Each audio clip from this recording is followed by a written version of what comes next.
This is a video for how to go about utilizing the pattern on path function in Autodesk Fusion.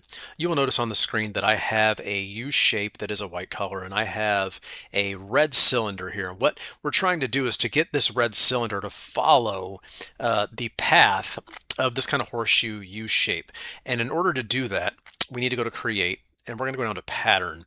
And rectangular pattern and circular pattern are something that are very commonly used in Fusion, but pattern along path is not really used quite as much. When we click on pattern on path, the first thing it's going to ask us is, what object type are we utilizing here? And I'm going to just stay in bodies, because you'll notice over here on my browser, I have my U-shape body, which I can turn on and off here, and then I have my cylinder here that I can turn on and off. And the object that I want is the cylinder body. Remember, you can come out here in the graphics area and select here. I like to come over and select in my browser. So that is the cylinder that we're going to be chasing.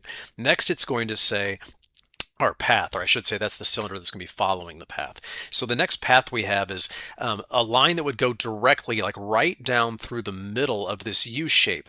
And I have my sketches over here, and you can see I got several different sketches going. I have my original sketch of my U shape. I got my cylinder sketch, but I went in and created my own line right down through the center that follows this, and that's going to be my center line path. And I'm going to click on that center line path here for the sketch. Now, if I go to my top view, you can see that this follows that path perfectly.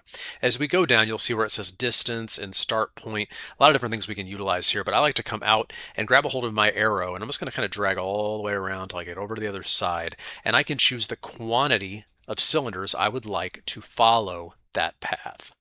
So that allows us to follow that path and say, based upon what we have here, I can have however many I want, and Fusion will automatically space those. Now we can get into distance and change the distance, but I've personally found that it's much, much easier to just kind of find the exact point you want. You could even say the distance around the other side. If you know the exact distance of this loop, you could put that in here, but we'll just leave that there. Where we have symmetric, if you wanted to follow other directions, somewhere even like off the line, you could find that too. I can see as I grab a hold of here, it starts going off the line here. That's two separate directions. We don't really need that. We're just going to go with one direction. I have 43 cylinders right now. That's a little bit much, but whatever you might have going on, we might want to keep it higher or lower. I'm just going to throw in 15 here. So one of the ways to use pattern along a path is, let's just say you had a fence and you needed posts every so far, every certain distance. You could actually put that in here with something called spacing, where you could say, the spacing between each one of them, I want the distance between each one to be, 2 inches.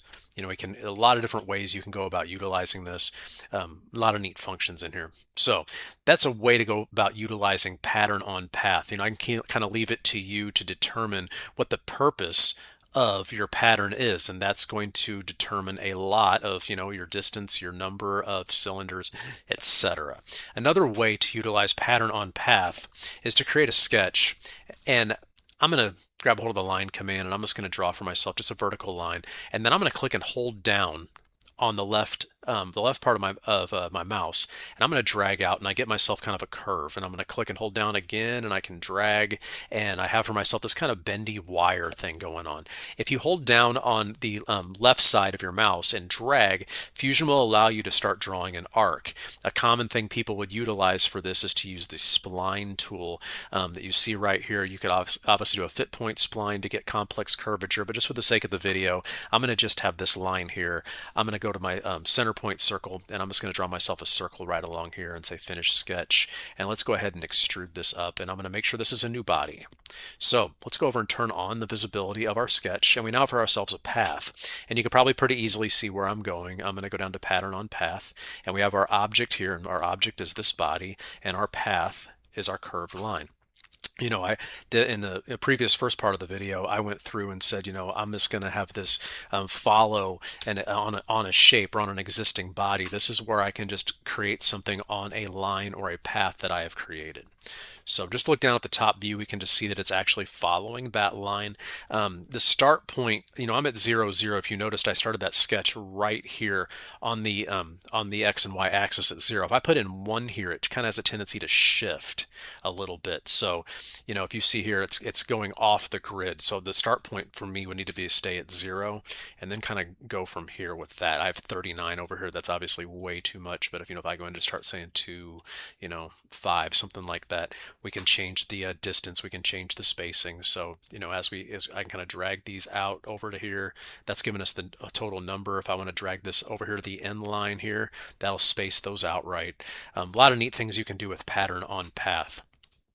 Really cool way, if you've got any complex geometry and you want something to follow that pattern on path is the best way to use to utilize that. So again, within pattern, rectangular pattern, circular pattern are very common when you see things in Fusion, but I wanted to make sure people understood that pattern on path is an excellent way to solve some of the design problems you might have. So this has been a video for how to go about creating a pattern on a path in Autodesk Fusion.